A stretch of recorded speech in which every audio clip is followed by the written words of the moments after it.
The box in my arms wasn't heavy, but my career was in it, and that made it feel like it was filled with lead. He'd said my name, Iris, just once. It was the only time he'd used it all day without it being a prelude to a request for coffee. He said it with a kind of practiced, regretful tone, the one executives use when they're about to ruin someone's life to save a fraction of a percentage point on a quarterly report. It's sedavmain sedavnaki getavanavangarav, imiam savame too.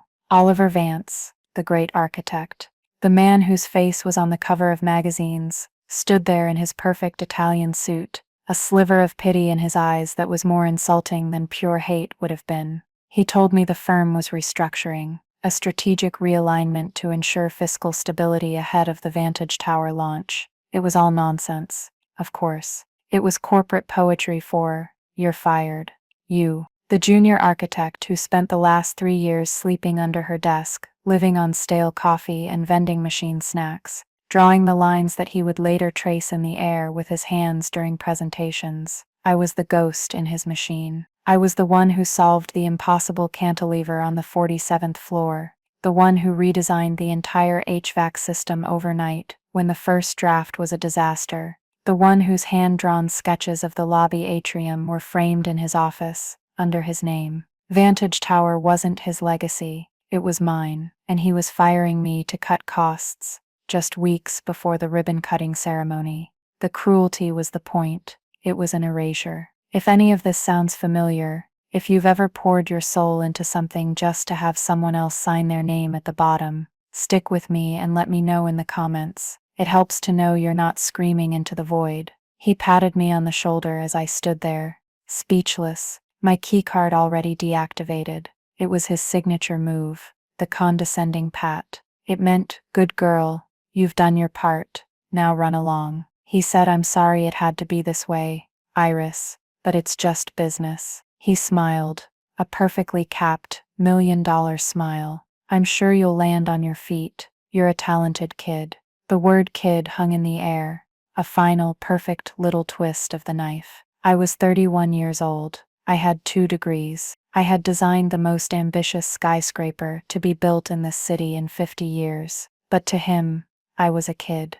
The one they sent for coffee, the one they ignored in meetings. I didn't say anything. I just nodded, my jaw so tight I could feel a headache blooming behind my eyes. I walked back to my stupid IKEA desk in the bullpen, the one tucked away behind a structural column, and I packed my things. My favorite pens, a worn-out copy of a book on structural engineering, a small framed photo of my grandfather standing in front of his old print shop. I packed the 3 years of my life that I had given to this man, to this company, into a single cardboard box. As I walked out, the security guard a few feet behind me to ensure I didn't steal any company property, as if my ideas weren't the only things of value I could have taken. I didn't look back. I couldn't. If I did, I was afraid I would either break down or burn the whole place to the ground. Oliver, in his rush to claim all the glory, in his absolute, unshakable certainty that I was nothing more than a disposable part of his machine, had overlooked one small detail,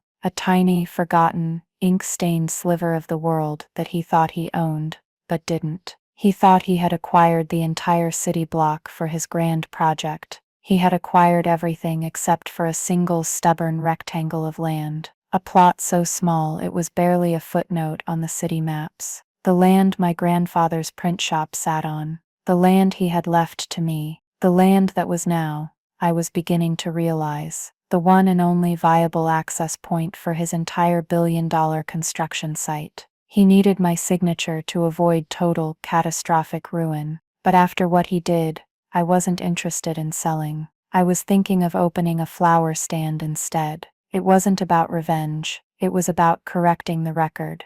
It was about building something that was truly mine, even if it was small enough to be overshadowed by the monument to my stolen work. He wanted a legacy. I was about to give him one. The first 24 hours were a blur of numb disbelief. I got home to my small apartment, the one I could barely afford even when I had a job, and I put the box down on the floor. I didn't unpack it. I just stood in the middle of the living room, the silence of the space roaring in my ears. In the office, there was always a hum. The low thrum of the servers, the hiss of the espresso machine, the murmur of conversations I was never a part of. Here, there was just nothing. I was an architect without a project, a mind without a problem to solve. I felt untethered, like a blueprint torn from its binding, floating on the wind. My first instinct was to work, to open my laptop and start applying for other jobs, to prove him wrong,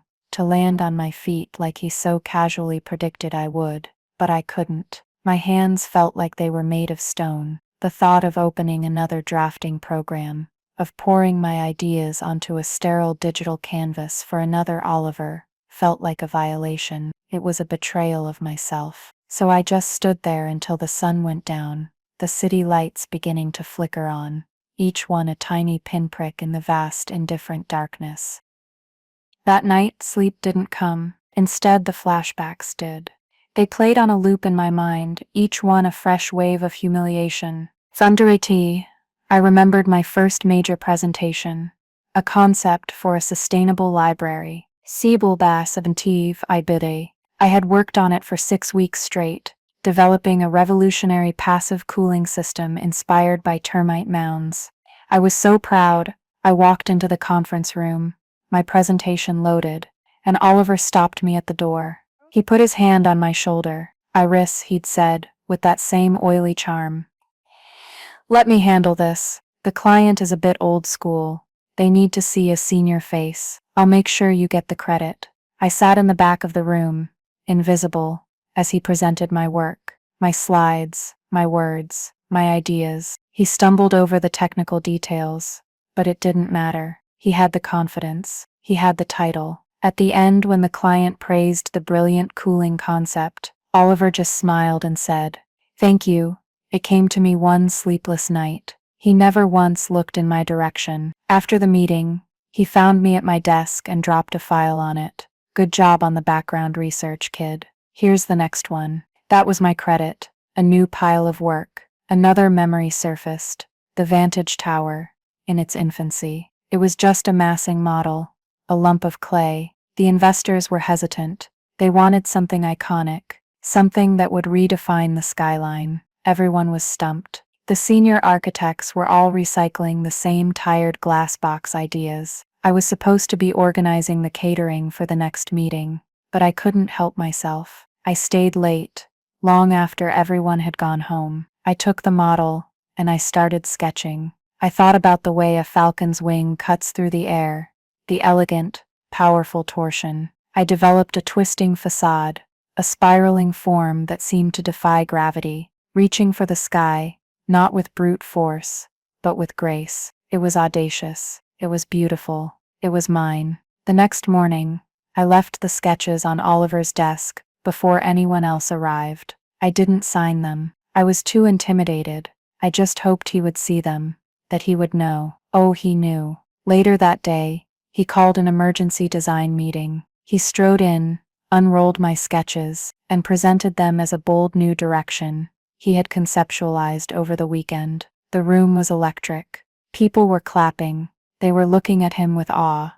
The man of vision. I was standing by the coffee machine, pouring him a cup, black, 2 sugars, just the way he liked it. My hands were shaking. A quiet heat flushed up my neck, a mixture of rage and shame. He caught my eye for a split second, and in that moment, I saw it all. He knew I knew, and he knew I wouldn't say a word. I was the junior architect. Who would believe me? It was my word against his. He had built a fortress of prestige around himself, and I was just a peasant at the gates. I finally moved from the center of my living room and sank onto the couch. The weight of all those moments, all that stolen work, all that swallowed pride, came crashing down on me, and for the first time since he'd uttered the words, strategic realignment, I let myself cry. It wasn't a quiet, dignified cry. It was a raw, ugly, gut-wrenching sob, the kind that leaves you breathless and hollowed out. I cried for the years I had wasted,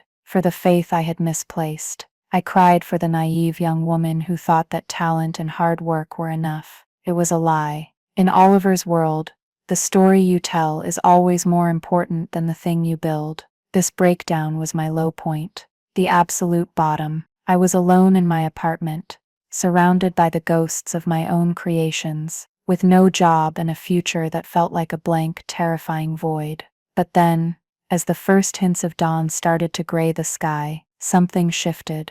The storm of grief passed, and in its wake there was a strange and unsettling calm, a cold, hard clarity. It was in that quiet moment that I looked over at the box of my things. My eyes fell on the small framed photo of my grandfather. He was a stubborn old man, my grandfather. His name was Arthur. He smelled of paper and ink and turpentine. His hands were calloused and permanently stained, a roadmap of a life spent working with his hands. He ran a small print shop, Arts Press, in a part of town that developers had been trying to swallow for 50 years. He printed wedding invitations, business cards, posters for local bands. Nothing glamorous, but everything he made was a small work of art. He cared about the weight of the paper, the precise alignment of the type, the deep, rich black of the ink. He called the big corporations paper-thin empires. He used to tell me, Iris, never build anything on land you don't own.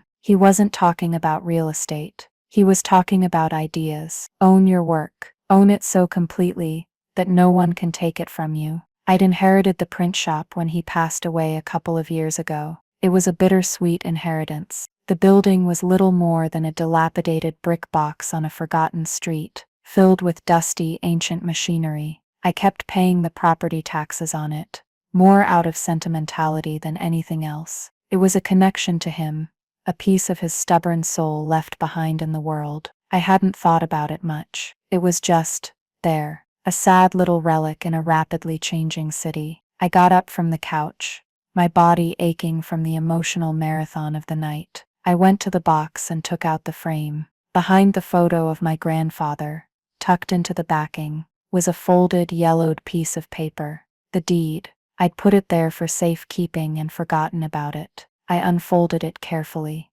The legal description, the surveyor's marks, the official seal, a deed to a plot of land, measuring 50 feet by 100 feet, a tiny rectangle. Then my brain, the architect's brain that Oliver had used and discarded, began to stir. A thought, faint at first, then insistent, began to form. I went to my portfolio case, the one I had taken home every night, and pulled out a set of site plans for the Vantage Tower. I always kept copies. It wasn't about theft. It was about obsession.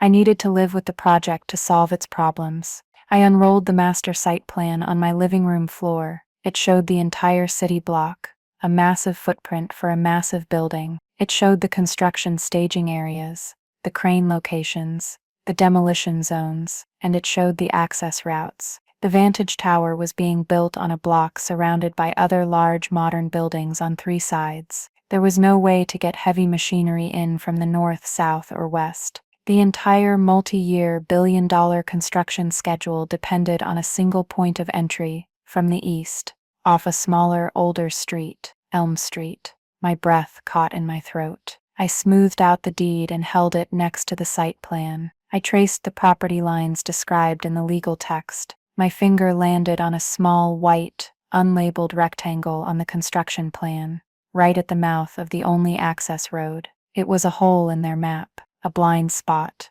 a place they had assumed was part of a larger parcel they had acquired from a holding company. But it wasn't. It was mine. A slow, cold smile spread across my face. It wasn't a happy smile. It was the smile of a chess player who just realized the game isn't over. The game has just begun. Oliver thought he had fired me. He thought he had erased me. But my grandfather, that stubborn old man who believed in owning your work, had left me a ghost of his own, a ghost in Oliver's machine. The despair of the last day evaporated, replaced by a crystalline, diamond-hard resolve. It wasn't about revenge. It was about architecture. It was about the power of a single, perfectly placed, load-bearing point. And I was it. The plan didn't arrive in a flash of righteous inspiration. It grew slowly, organically, out of the soil of my grandfather's memory. It started with a question I kept asking myself. What would Arthur do? He wouldn't have sent a letter from a lawyer.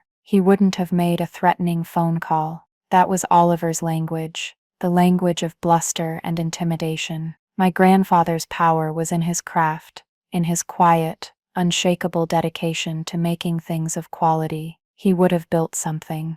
So my secret plan wasn't a legal strategy, it was a design project, the most important one of my life. I spent the next week not looking for a new job, but working with a focus I hadn't felt since those early, exhilarating days of designing the Vantage Tower. I took over my dining table, turning it into a studio. I unrolled fresh sheets of vellum. I sharpened my pencils. The smell of graphite and paper was like a balm to my bruised soul. I wasn't designing a skyscraper. I was designing a flower stand. But it wouldn't be just any flower stand. It would be an architectural jewel box, a miniature masterpiece. I designed it with the same rigor and passion I had poured into the tower. I thought about the light, the flow of customers, the way the structure would feel to the touch. I designed a cantilevered roof made of reclaimed Douglas fir, a nod to the forests of my home state. I designed a modular shelving system in blackened steel, elegant and strong. The whole structure would be built on a foundation that wouldn't disturb the land more than necessary, a sign of respect for the ground my grandfather had so fiercely protected. It was an act of creation in the face of my own erasure. It was an answer to Oliver's soulless glass box. Mine would be a structure with a heart. While I was lost in the world of design, I knew I needed to confirm my position. I needed allies. My first call wasn't to a lawyer, but to Maya. Maya was a project coordinator at the firm, sharp as a tack, and perpetually underestimated. She was quiet, but she saw everything. She, like me, was one of the invisible people who made the machine run. We had a bond forged in late nights and shared frustrations. I trusted her. I called her on her personal cell. I just said, "Maya, it's Iris. I need a favor. Can you talk?" There was a pause, then her voice, low and urgent. "Iris. Oh my God. Are you okay? The whole office is a morgue. He's a monster." I knew then I had called the right person. I asked her, "Can you find out something for me? Is there any buzz about a problem with the land acquisition for Vantage? Any survey issues on the east side of the block?" She didn't even hesitate. "Consider it done. Call you back." While I waited, I tackled the legal side. I remembered a name my grandfather used to mention, a man who had helped him fight off a developer in the 90s, Elias Vance, no relation to Oliver, thankfully. He was a semi-retired property lawyer, an old bulldog who lived and breathed zoning codes and easement laws. I found his number in my grandfather's ancient address book. When I called, I expected a secretary, but he answered himself, his voice a gravelly rumble. I explained who I was, my grandfather's name, and the situation. I could almost hear him smiling through the phone. "Arthur's granddaughter," he said. "I'll be damned. Your grandfather was the most wonderfully stubborn man I ever met. He drove Consolidated Properties, so crazy they ended up selling their entire local portfolio at a loss." I told him about Oliver, about the skyscraper, about the deed to the print shop land. There was a long silence on the other end of the line. I heard the rustle of papers. He said, "Elm Street, the old press. Let me see. I have the city parcel maps practically memorized." Another pause. "Oh my, oh that is beautiful." He started to laugh, a deep, rumbling chuckle. "That boy, Oliver, for all his fancy suits, he got sloppy. His due diligence team must have bundled your grandfather's lot in with the old Henderson warehouse next door, which was owned by a shell corporation. They probably assumed it was a single parcel, but it never was. Arthur refused to sell to Henderson a dozen times. It's a sovereign lot, a tiny little island, and you're sitting on it." When I explained this to Chloe, her eyes lit up with a different kind of understanding. "So, they don't just need the data," she said. "They need you to make sense of it. The system is useless without the architect." "Exactly," I replied. "They think they're just losing an archivist." "Hall? Whoa!" "They don't realize they're about to lose their entire institutional memory. Our plan needed more than just leverage. It needed unimpeachable credibility. My next call was to Dr. Albright, my former thesis advisor for my master's program. He was a legend in the field of historical document authentication, a man whose word could make or break the reputation of an artifact. I presented him with a hypothetical scenario about the discovery of a disputed founding document. His academic curiosity was immediately piqued. When I finally sent him the encrypted scans of the ledger, he called me back within the hour, his voice crackling with excitement. "Ela," he said, "the paper stock is consistent with the early 1920s. The ink composition, the iron gall formula, it's perfect. The handwriting is fluid, no signs of hesitation or forgery. Barring a physical analysis, which I would love to conduct, I'd stake my reputation on this being authentic." He agreed to write a preliminary report, pro bono, for the sheer academic joy of it. He saw it as a puzzle. I saw it as our first piece of ammunition. We also needed an ally on the inside, a quiet listening post. My thoughts immediately went to Maria, a senior executive assistant who had been with the company for 25 years. Maria was part of the furniture, invisible to men like Richard, but she saw and heard everything. She was fiercely loyal to the memory of Arthur Sterling and had a deep, simmering resentment for his son, who treated her with the casual disdain he reserved for all support staff. I met her for coffee, far away from the city's financial district. I didn't show her the ledger. I didn't have to. I simply told her that I had found something that would prove Arthur's vision for the company had been corrupted. I asked her to just keep her ears open. I knew it was a risk, but I saw in her eyes a shared sense of being overlooked, of quiet dignity being trampled by loud arrogance. She simply squeezed my hand and said, "Richard has a board meeting every Friday. He always does a pre-meeting with legal on Thursday to prep. I'll be there, taking the minutes." That was all I needed. With these pieces in place, the leverage of the archive, the validation of the expert, the listening post of the ally, and the legal mind of my niece, the plan solidified. It would be a silent coup, executed with emails and information, not lawyers and lawsuits. Chloe drafted the initial communications. She was brilliant. Her letters were masterpieces of understated threat. They were polite, professional, and utterly terrifying in their implications. They didn't scream, they whispered, and the whisper was about the complete and utter demolition of the Sterling family's legacy. We spent 2 weeks refining every detail. We mapped out a timeline. We anticipated their reactions. Chloe researched every member of the Sterling board of directors, creating psychological profiles. Who was an old guard loyalist to Arthur? Who was a Richard crony? Who was most sensitive to a public relations disaster? It was a campaign strategy for a war no one else knew was coming. During this time, I watched Chloe transform. The tired, overworked student was replaced by a sharp, incisive legal strategist. The weight of her family's stolen past didn't crush her. It straightened her spine. She told me one night, her eyes blazing, "I was always fighting for my future. I just never knew I should have been fighting for my past, too. This isn't just about the money, Aunt Ayla. It's about her name, Leah. I want them to say her name."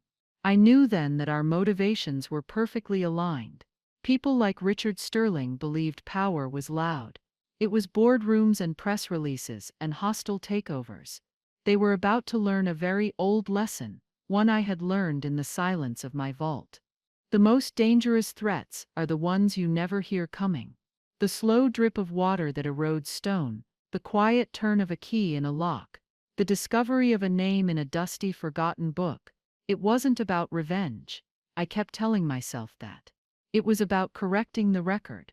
But as we finalized our plan of attack, I couldn't deny the cold, thrilling satisfaction of knowing that in order to correct the record, we first had to break it. My last day at Sterling Industries was an exercise in surreal civility. Richard didn't even have the courage to face me. He sent a junior HR manager, a young woman who looked barely out of college, to collect my ID badge and keys. She couldn't make eye contact.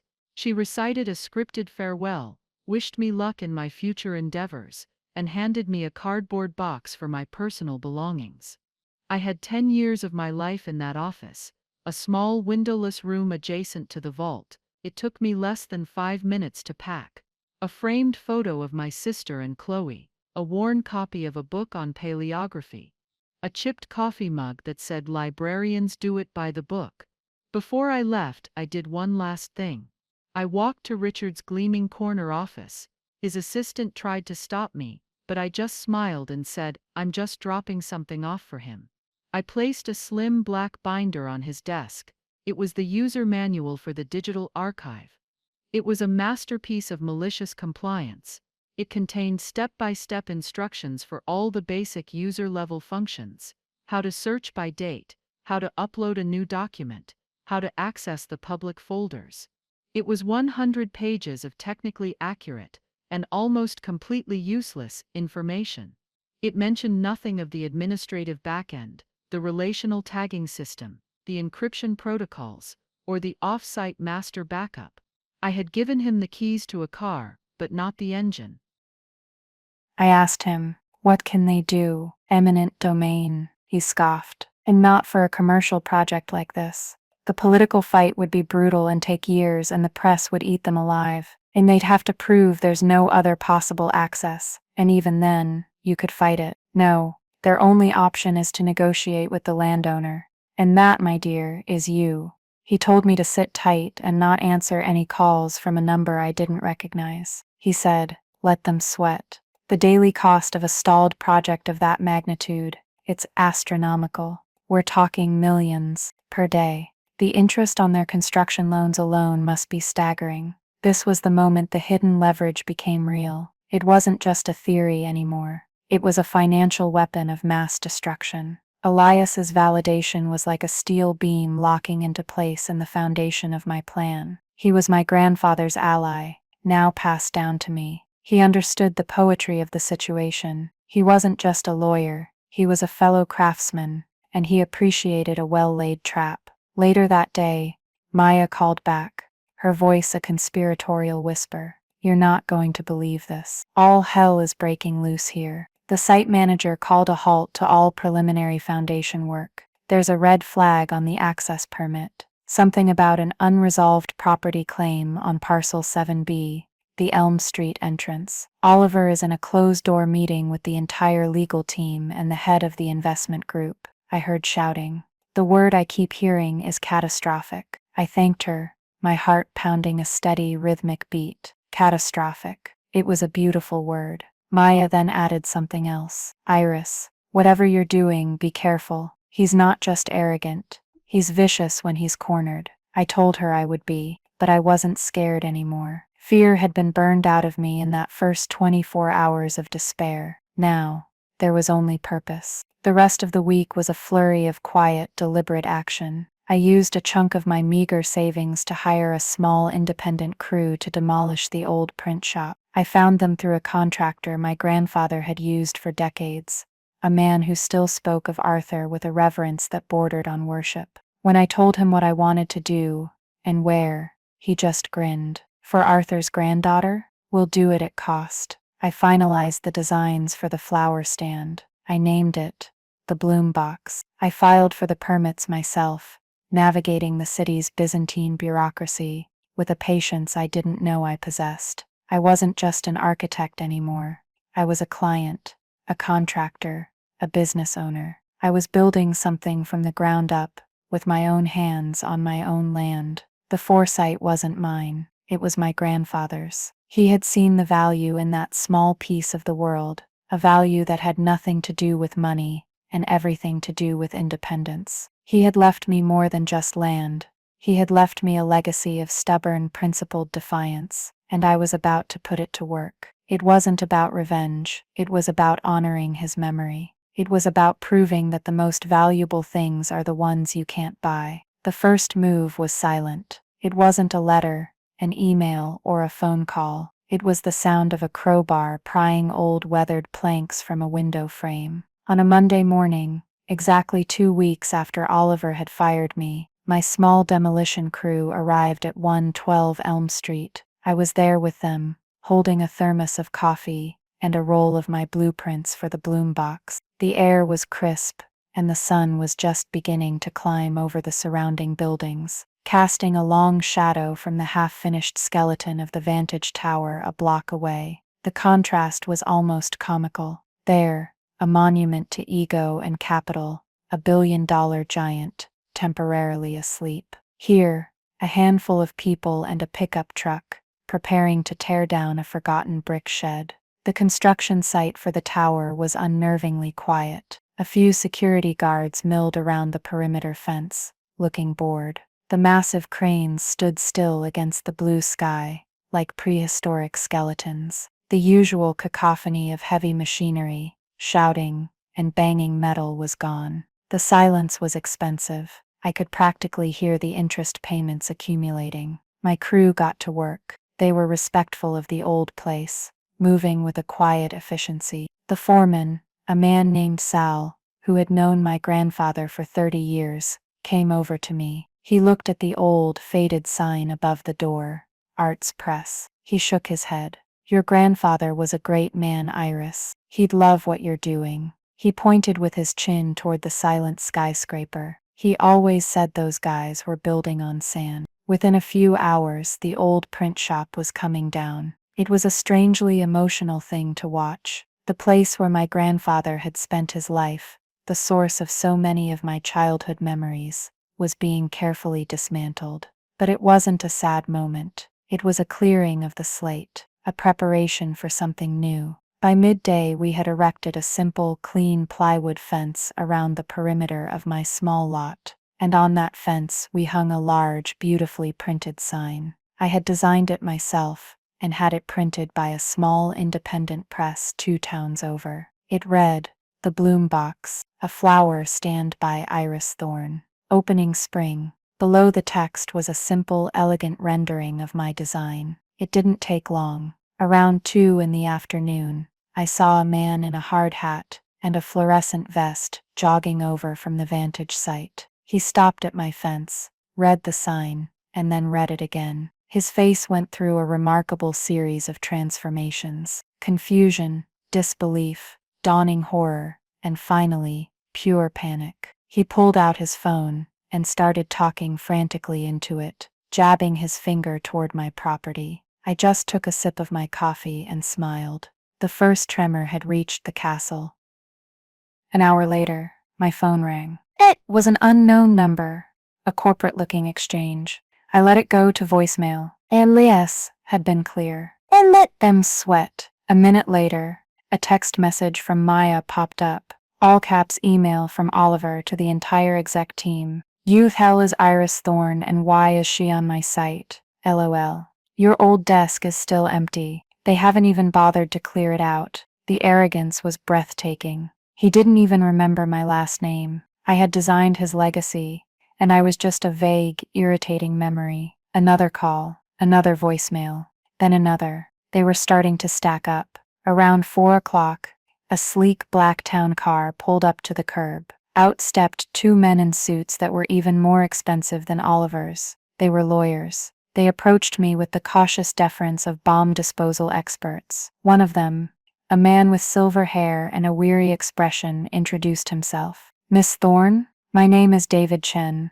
I'm with the legal counsel for the Vantage Development Group." He gestured vaguely at my lot, at the rubble of the print shop. "We seem to have a small administrative mix-up regarding this parcel. We were under the impression it was part of the consolidated block acquisition." I gave him my most pleasant, neutral smile. "I don't believe so. This property has been in my family for over 70 years. It was my grandfather's. It's mine now." The other lawyer, younger and more aggressive, stepped forward. "Look, we're prepared to offer you a very generous sum for your trouble, to expedite the transfer. Let's just name a number, and we can have this all sorted out by the end of the day." This was the moment, the first test. I looked him right in the eye.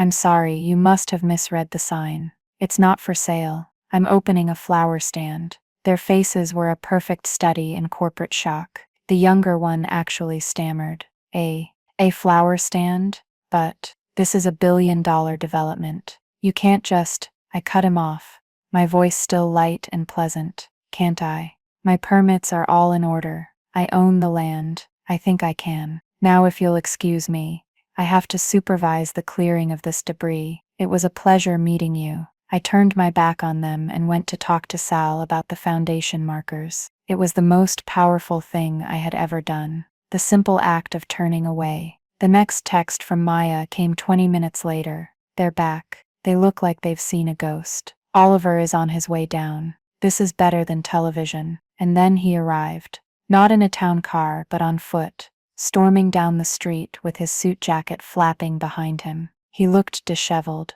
His perfect hair was a mess. His face was flushed with anger. The mask of the calm, powerful executive was gone. This was the real Oliver, a petulant, panicked bully. He strode right up to the fence, his knuckles white where he gripped it. Iris, what is this? What in the hell do you think you're doing? I walked calmly over to him, stopping a few feet away, with the fence between us. Hello, Oliver. I'm building my business. You of all people should appreciate an entrepreneurial spirit. This is not a business. It's a shakedown. It's a joke. You have to stop this. Now. I need that access. I just looked at him. Need. That's a strong word. I seem to recall you telling me that my position was no longer necessary. I let the word hang in the air. His face cycled through a new set of emotions. He was trying to regain control, to put the mask back on. He lowered his voice, trying for that old condescending charm. Look, Iris, I'm sorry about how things went down. It was a board decision. My hands were tied. Now, let's be reasonable. I am prepared to offer you your old job back, and a raise, a significant one. We'll just forget this little misunderstanding. I almost laughed. The sheer, unadulterated hubris of the man. He thought he could fire me, erase me, and then snap his fingers, and I would come running back with my tail between my legs. I'm afraid that won't be possible, Oliver. My plans have changed. I'm an entrepreneur now. I gestured to the sign. The Bloom box has a nice ring to it, don't you think? His face darkened. You're making a huge mistake. You have no idea who you're dealing with. On the contrary, I said, my voice dropping to a quiet, level tone. I know exactly who I'm dealing with. I worked for you for 3 years. Now, I have work to do. My crew is on the clock. I turned and walked away, leaving him sputtering at the fence. It wasn't a shouting match. It was a silent takeover. His power, his entire project, was bleeding out because of a 50-foot wide plot of land and a junior architect he had dismissed as a kid. The panic was just beginning. I knew it would get much, much worse for him. The power shift didn't happen in a single dramatic moment. It was a slow, quiet bleed, like a vital artery that had been nicked. The first sign was the media. A reporter from the city's main business journal must have been tipped off, maybe by a disgruntled investor, or even one of Oliver's rivals. The story that ran was small at first, buried in the real estate section. Vantage Tower Project hits unforeseen snag. It was dry, full of corporate speak about zoning disputes and access right-of-way negotiations. But then a local blogger, one known for her quirky human interest stories, picked it up. She came down to Elm Street and saw the scene for herself. The colossal, silent steel skeleton of the tower on one side of the street, and on the other, my little construction site, with its cheerful "The Bloom Box" sign. She interviewed me. I didn't mention Oliver. I didn't mention being fired. I just told her about my grandfather, his print shop, and my dream of building something small and beautiful in a city full of giants. I told her about my passion for architecture, and how this little stand was my personal masterpiece. The story she wrote went viral. It was the perfect David and Goliath narrative. The flower stand that stopped a skyscraper. The headline was everywhere. My phone started ringing. But now it wasn't just Oliver's panicked lawyers. It was news stations, magazines, other architects. I became an overnight local celebrity, a symbol of defiance against corporate overreach. The narrative was no longer in Oliver's control. It was mine. This is where the real client exodus began. In my case, the clients weren't a dozen small firms. It was the consortium of international investors who had funded the Vantage Tower. These were not sentimental people. They were sharks who smelled blood in the water. Hasn't he? The project was stalled indefinitely. The daily hemorrhage of money was becoming a crisis. But worse than the financial loss was the public relations nightmare. Their legacy-defining project had become a laughingstock. I learned from Elias, my lawyer, that the lead investor, a notoriously ruthless private equity magnate from Zurich named Alistair Finch, had flown in personally. He wasn't interested in excuses. He was interested in solutions. Finch's team did their own due diligence, the kind Oliver's team had clearly failed to do. They discovered the truth of my claim within hours. They also discovered, through back channels, the story of my employment and dismissal. To a man like Finch, Oliver's actions weren't just cruel, they were incompetent. He had created a multi-million-dollar problem out of sheer arrogance, alienating the one person who held the key. The desperate counteroffer came on a Tuesday. I was on site, discussing the installation of the reclaimed wood with Sal, when Oliver's black town car pulled up again. This time, he was alone. He got out of the car and just stood there for a moment, looking at me. He was a different man from the one who had stormed down the street a week earlier. The anger was gone, replaced by a deep, weary desperation. His suit was impeccable, but he looked like he hadn't slept in days. He walked over to the fence. "Iris, can we please talk for 5 minutes?" I nodded and met him there. His voice was low, almost a plea. "I'm authorized to offer you $5 million, tax-free, for the land, an hour of your time, a signature, and you can walk away from this and never think about it again." $5 million. It was a staggering amount of money. It was more money than I had ever imagined seeing in my life. It was a logical, sensible, life-changing offer. For a moment my breath caught. I could pay off my student loans. I could buy a house. I could travel the world. I could be free. The pragmatic part of my brain screamed at me to say yes. But then I looked past him, at the hulking, dead tower. I thought about the stolen sketches. I thought about him calling me kid. I thought of my grandfather's ink-stained hands, and his belief in owning your work. And I knew that taking the money would be a different kind of selling out. It would validate his worldview, that everything and everyone has a price. It would mean he won. It would mean my dignity was worth $5 million. It wasn't about the money. It truly wasn't. It was about the principle. I looked back at him, my expression calm. "No thank you, Oliver." He looked stunned, as if the word no was a foreign concept. He thought it was a negotiation. "Okay, 10 million. That's my final offer. It's an insane number. No one will ever offer you more. Think about it, Iris. $10 million. The flowers are going to be beautiful in the spring, Oliver. I'm especially excited about the tulips. I've found a supplier for a rare variety called Queen of Night. They're a deep, velvety maroon, almost black." He stared at me, his mind unable to process what was happening. He was offering a fortune, and I was talking about tulips. The power had well and truly shifted. He was the one begging, and I was the one in control. He was trying to play chess, offering to sacrifice a queen to save his king,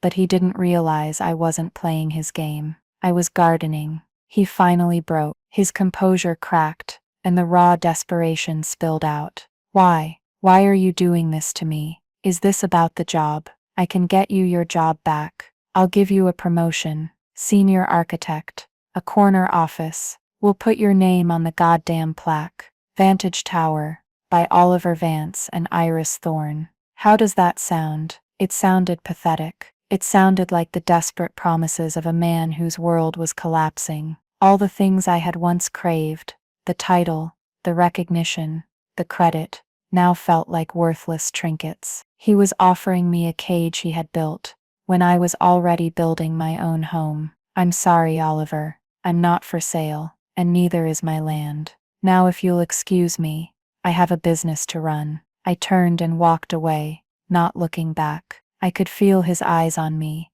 burning with a mixture of hatred and disbelief. The great man, the titan of architecture, had been brought to his knees by a flower stand. He had built his reputation on my designs, and now his downfall would be built on my defiance. The power wasn't just shifting, it had shifted. He just hadn't accepted it yet. The final confrontation wasn't a confrontation at all. It was a surrender. It happened 3 weeks after his desperate $10 million offer. The news had already broken in the financial papers. Alistair Finch's investment group had officially pulled all funding from the Vantage Tower project, citing insurmountable logistical and managerial failures. The project was dead. The half-finished skeleton would stand as a monument to Oliver's hubris, a $200 million hole in the ground. Elias called me the morning the news went public. He was practically purring with satisfaction. "They're done, Iris. He's finished. The board of his firm is holding an emergency meeting this afternoon. I wouldn't be surprised if he's clearing out his desk by 5 o'clock. That afternoon he came to see me, one last time. He didn't come in his town car. He walked from his office, a few blocks away. He wasn't wearing one of his power suits. He was in a simple shirt and trousers, no tie. He looked smaller, diminished. He walked up to my fence, which now enclosed a beautiful, nearly finished wooden structure. The bloom box was taking shape, its elegant lines a stark, warm contrast to the cold, dead steel of his failed dream behind him. He didn't yell, he didn't bargain, he just looked at me, his eyes hollow. "I just have to know why," he said, his voice quiet, stripped of all its usual arrogance. "It wasn't just about the job, was it? The 10 million, you could have been set for life." "I don't understand." I finally gave him the answer he was looking for. Not the one about tulips, but the real one. I walked to the fence and stood before him. "For 3 years, Oliver, I gave you my best work, my best ideas. I designed the bones of that tower behind you. I solved the problems you couldn't, and in return you patted me on the head. You called me kid, and you presented my work as your own. You didn't just steal my designs, you tried to steal my future." He flinched but didn't deny it. "When you fired me, you said it was just business. And when I refused your money, you couldn't understand it. Because your whole world is built on transactions. You think everything can be bought and sold, loyalty, ideas, even dignity. But some things have a different kind of value. This land, this tiny piece of dirt you overlooked, was my grandfather's. He was a man who built things with his hands, who took pride in his name on his work. He taught me that you should never build your life on land someone else owns. You tried to build your legacy on my foundation, and you were surprised when it crumbled." I paused, letting the words sink in. "You used to tell me that the difference between a good architect and a great one was an obsessive eye for detail. I guess you should have kept your eye on the details, Oliver." A flicker of recognition crossed his face. He remembered saying that to me in one of his condescending lectures. I had taken his own empty platitude and turned it into a weapon, a final, perfectly placed shiv. He had no response. There was nothing left to say. He just nodded slowly,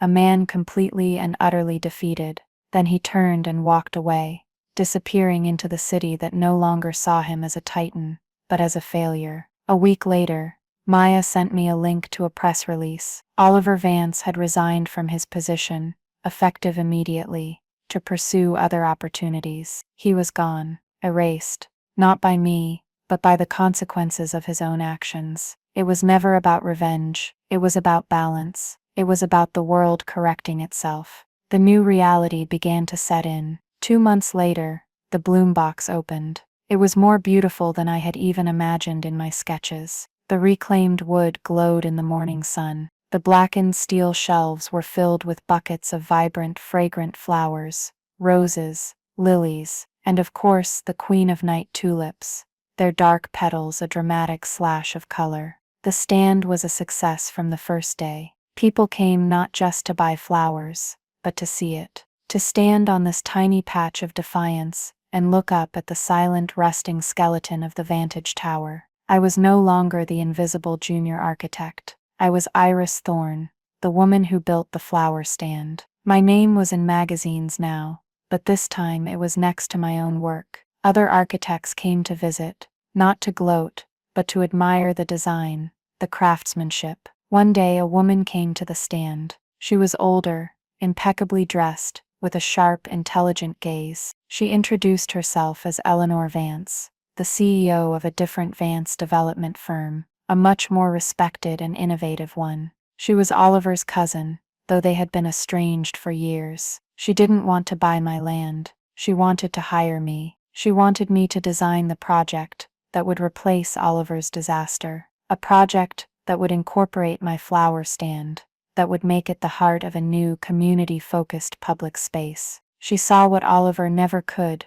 that my value wasn't something to be stolen and repackaged. It was something to be respected and collaborated with. I was at the head of a new table, not begging for a seat at the old one. I was in my new reality, a world of my own making, surrounded by the scent of fresh-cut flowers, and the promise of a future I would build myself. In the end, he didn't understand the most fundamental principle of architecture. A structure is only as strong as its foundation. He thought my work was his foundation, but he never understood what my work was built on. It was built on the lessons of a stubborn old man in a dusty print shop. It was built on integrity. It was built on the radical idea that your name should mean something. He built a tower of glass and steel on a foundation of lies, and it fell. I built a tiny box of wood and flowers on a foundation of truth, and it stands. My story isn't unique. Maybe the details are different. It might not be a skyscraper